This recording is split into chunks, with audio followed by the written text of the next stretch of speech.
Hey everybody, welcome to Garden Time with Belle. Today is another walkabout. This is my June walkabout. This would be considered, I guess, part two on the walkabout tour. My last video, check it out. I'll put it in the link below. It was a walkabout tour of my raised bed garden as well as our 2-acre pollinator habitat. So today I want to take you along with me, and we're going to really basically just walk around the outside of the house and take a look at what is growing in my gardens. Most of my gardens you're gonna see are pretty much filled with shrubs and perennials, and of course some annuals for pops of color. So let's take a look at what things look like on June the 11th versus a month ago. Well, we're going to start here. We're going to swing to the west side of the house. But before we do, I took you along when I planted up these planters that are on the either side of our garage door. They are a self-watering container that I purchased several years ago. I think I got them at Lowe's or Home Depot. They work incredibly well. And in this planter, I got this gorgeous coleus and some, I believe, let's see, what kind of begonias? Pink double up begonias by Proven Winners. I think that makes a lovely combination. I am surprised that this hasn't filled in more in the last month, but you know, it is what it is. I know that they have lots more growing to do. Here we are on the west side of the house, and it is early morning, so it is shaded, which is very nice for filming. Filming plants in the outdoors. It just, everything shows up so much better when there's a lot of cloud cover or shade, and so let's enjoy it. Well, Gertrude Jekyll, my David Austin climbing roses on my obelisk, she is taking a well-deserved rest. If you were with me in my May walkabout, wowzer, wowzer, she was filled with the most fragrant, gorgeous pink blooms. I'll see if I can put a picture of her on the screen so you can see her in all her glory. She's just resting out, but she will bud back out and she will be blooming off and on through the entire summer, but she is really resting. And I've done a lot of deadheading, took all the spent blooms off and making sure the foliage is happy and healthy. If there's any weird things happening, I try to remove that foliage, and I see in there, do you see that little yellow leaf? So really common where I live in mid-Missouri. It's hot and humid here. We've had so much rain. It's been wet, wet, wet. And while roses love water, sometimes the humidity can create fungus issues and things like that. So anyhow, one thing I did want to mention. So she is only in her second year, and it wasn't until I think last season that I learned on the David Austin website is that actually climbers in an obelisk, they recommend you train the branches instead of just going straight up. You train them to go around and around. And the reason for that is, if I can get in here close. So do you see how I've tried to train this one to come around? And if I got in close down below, that I've got them trying to curve around.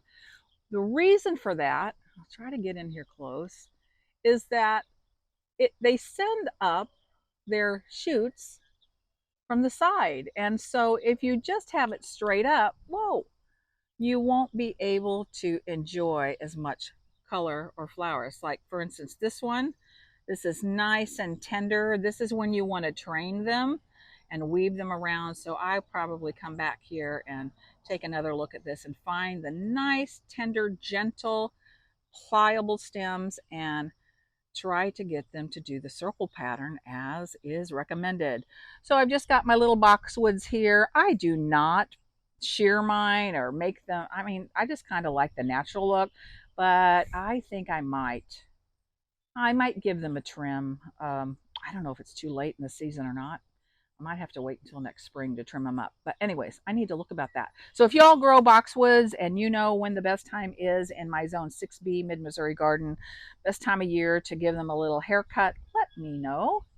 So here's Gertrude's twin. She's down here again. She is, you know, just hanging out, resting, ready to Put on new growth. You see the red stems, that would represent new growth, and there's a bud. So I imagine in a couple of weeks we'll have more flowers. Jack Manny, my clematis or clematis, however you want to say it, it's taken a rest. Big blooms. These are the spent blooms, which I kind of think look cool. You see that? Isn't that neat? That's after they bloom. Let's see. Here's a little one. Oh my gosh.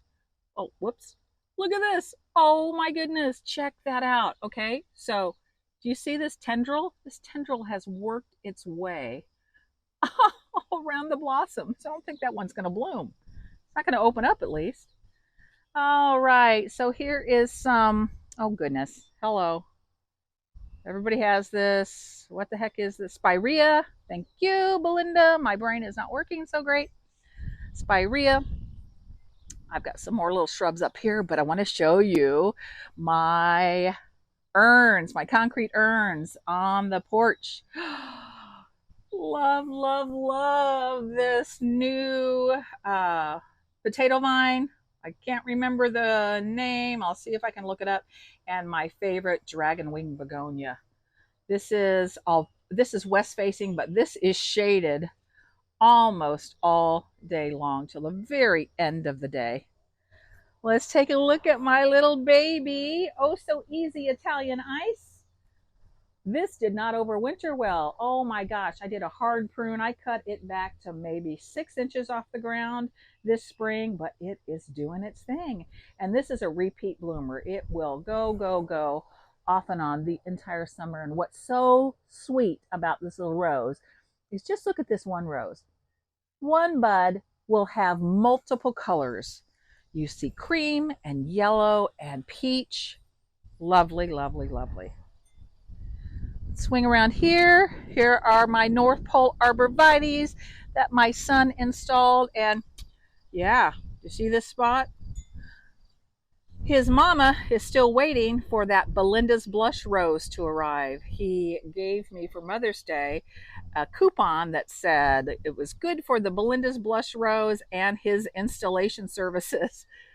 So my birthday is in just a few days, and I am hoping maybe that'll show up. We'll see. He's not on social media, so he doesn't watch my videos. He won't get the hint, but maybe his dad can help him out with that. All right, we've got a really pretty magnolia tree. This is Leonard Messel. They bloom here where I live in March, early March, and they're just gorgeous. But then those blooms are gone and it still maintains its beauty for the rest of the season. And this tulip magnolia is probably 3 years old, maybe 4 years old now, but I like its little spot. Here's the other little Italian ice. It's just kind of hanging on. It was loaded with blooms. It's done. It'll be pushing out some new ones. I see some buds right there. Yep. So that's the east side of the house. Time to make our way around to the south side of the house, full sun location. And you can see right here my dahlia bed. I just posted a video not too long ago about 4 tips for growing dazzling dahlias. Check that out. I'll put it in the description below. But one of the new additions, besides those beautiful dahlias that are growing, would be my support system. Christine Albrecht has a YouTube channel that I highlighted in that video on how to create this crisscross pattern of supports, because as you may know, dahlias can get tall. Some varieties can get 5, 6, some even 7 foot tall. I don't think any of mine will get that tall, but my dahlias are doing great. I've got the Cancun Girl variety in here that I started from seed. Very first time ever growing dahlia from seed, so that'll be a fun adventure. And I also popped in some tubers here that I had overwintered that I didn't use up in the raised bed garden, so I thought I'd bring them up here. And everything is just looking happy, happy, and healthy. And the foliage differences are incredible. I mean, these seedlings, like, look at this leaf structure, and then look over here at this leaf structure. very different. So I'm excited about what this will produce.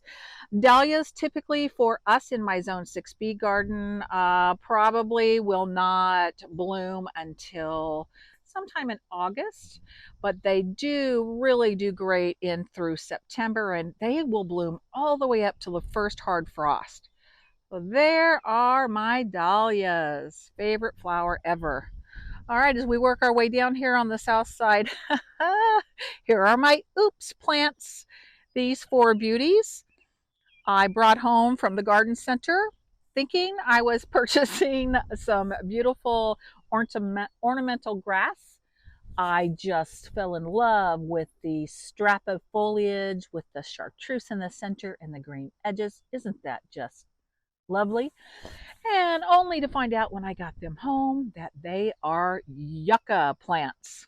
Yucca like dry conditions, yucca like lots of sun, and I've never grown yucca before. So, yeah, I chose this location because they will get plenty of sun and they will be on the dry side because this patch of mulch here is not under drip. There's no drip irrigation in this area. I will hand water these occasionally and make sure I'm, making sure they're getting some water, and of course natural rainwater as well. So yeah, I had to find a spot, and this is where I place them. Excited about their eventual growth. They get about 3 foot in diameter and send up beautiful white flower stalks. Time to work our way down to this little section here. This is my false indigo or baptisia. It is a spring flowering shrub and they were glorious. I grow blue sapphire and yellow meringue, and so the purple blue against the bright yellow was just so darn lovely. They're finished now, so they won't bloom again until next spring. However, the great thing about baptisia is the foliage, and they're going to look great, these shrubs, all season long. One of the things I like to do is I like to cut off and use this foliage in my floral arrangements. It makes great greenery filler. So if anybody's growing false indigo baptisia and you're so sad when the flowers are gone and all you're left with are these green shrubs, yeah, if you like to do floral arrangements, perfect filler flower or filler foliage. So that's what I'll use it for. Down here we've got peonies, 4 different types, and they are done, done, done, and they'll just sit here for the rest of the summer doing not much of anything. Here you can see a Russian sage. This got evicted and relocated because it got stuck under this baptisia that just grew like crazy and it was just snuffing it out. So this is a relocated one. So it's looking kind of sad right now.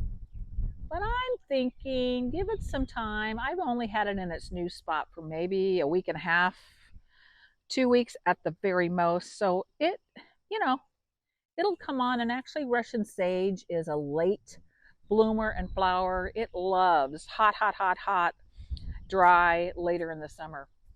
Here's my Miss Molly Buddleia. She's new. I did not grow her from seed. I purchased her at the one of my favorite nurseries here in town, and she's just a stunner. Right now, I don't see any pollinators on her, but let me just take my word for it. She is a butterfly magnet. Fritillaries were all over her yesterday. Let's move around here down towards the bottom, and you can see this is a coneflower that got evicted and relocated. I don't know what variety, honestly, but this one needed some more space. You can see a bud forming. Oh, get the camera shadow out of the way. It's kind of a pinky variety. And then that spiderwort. Let's come around here. We're just going to move around here. And of course, now we're on the back side of the house, which is east facing. Got my little retaining wall here and just a nice little collection of hosta. They do well here because even though this is south, they are protected later in the day because of the retaining wall. In fact, if we look here in the back side of this one is already getting some shade. And they certainly get shaded from about 1 o'clock on, and they're in the shade the rest of the day. So they do fairly well in this location. But before I show you my work in progress bed, we've got to head over here to the grapevine. Let me show you what's happening in that spot. I just dug 2 brand new beds to grow some branching sunflowers. These old grapevines have been here since we moved in 7 years ago, but I did add a few things to this spot. Let me show you first of all the clematis. Isn't that lovely? I call this the survival of the fittest area because I planted this clematis maybe 2 years ago, and it starts down here at the base and it works its way up. I do not water this clematis. I don't fertilize it. I do nothing, and it likes where it's at. Above it, you're going to see those little spiky spikes. Not really spikes. What are they? Stems, and those are actually parts of a trumpet vine that I planted here. Let me show you if I come around here to the side. The trumpet vine is just now beginning to put on buds and bloom. Let's see if I can get that in there. Here's one that's a little bit more trying to bloom. This is a non-invasive trumpet vine, and what better place to put a climbing rambler than in this grapevine that I don't care if it takes over the grapevine because, you know, it can, and I'm going to let it. We've got grapes, so let's go in here and show you my grapes that are growing. I do nothing with these grapes except let them go to the birds. And it doesn't take long for the birds to get in here and have some wonderful snacks. They will strip this grapevine patch totally clean in no time. Here is my new one of 2. I have the same thing at the opposite end of the grapevine. Here's my new little bed. I took you on this journey of me digging out this soil, never been worked before. I dug down about 6 inches and created about a 4-foot diameter opening so that I could grow branching sunflowers. The variety I'm growing is called Chocolat. So I've got them in there. They're protected by cages because I didn't want any bunnies or squirrels out here in the open getting in there and nibbling on my new starts that I started from seed. But the idea here is they're going to grow probably 4 to 5 foot tall at least and bush out and fill in this space beautifully. And just thought I'd show you all just the same thing. I've done the exact same thing on this end of the grapevine. Again, I've got my little sunflower starts. Let's take a look. There they are. They're still alive. So I hope that they'll again grow about 5 foot tall. I've got 4 plants in each spot and hopefully have a beautiful flush of sunflowers on this end and on the opposite end of our little grape arbor. Time to take a look at the work in progress bed. Before we do though, I have to show you this lovely planter. This is another aquapot self-watering container you know I'm very fond of, and I chose for this pot the beautiful white Gara, just like I have. If we pan over here, I have the pots in front of my greenhouse, and I've got another one, as you can see, back here. So I've got Gara in the center, and I surrounded the Gara with Maverick geraniums that I grew from seed.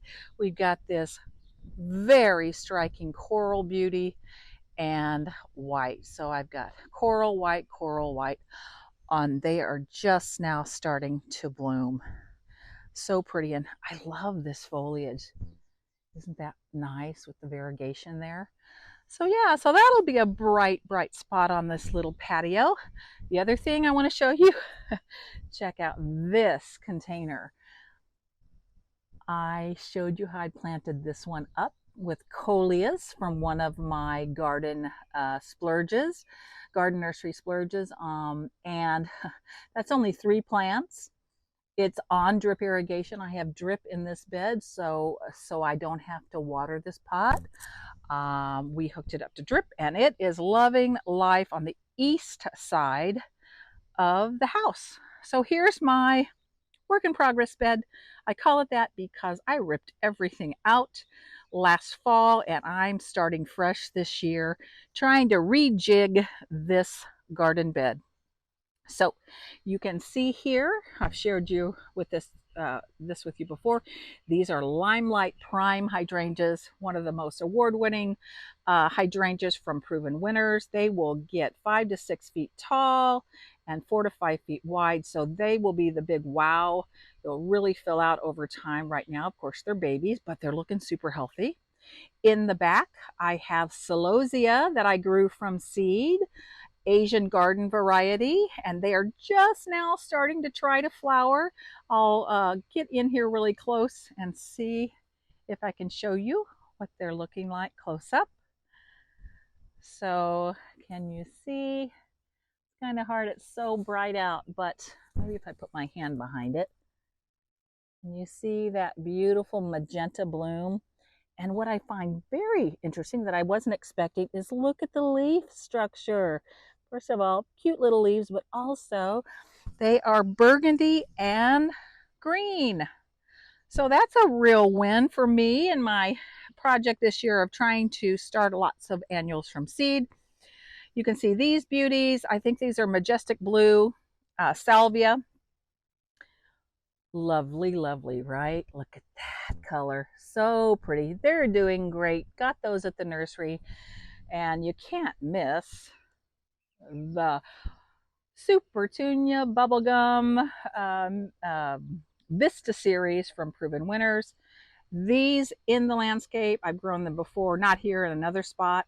These will get easily 4 feet in diameter. And right now, I would say they're about 2 feet. So they're gonna fill in this whole front part of the bed. I also have some seedlings in here that I started.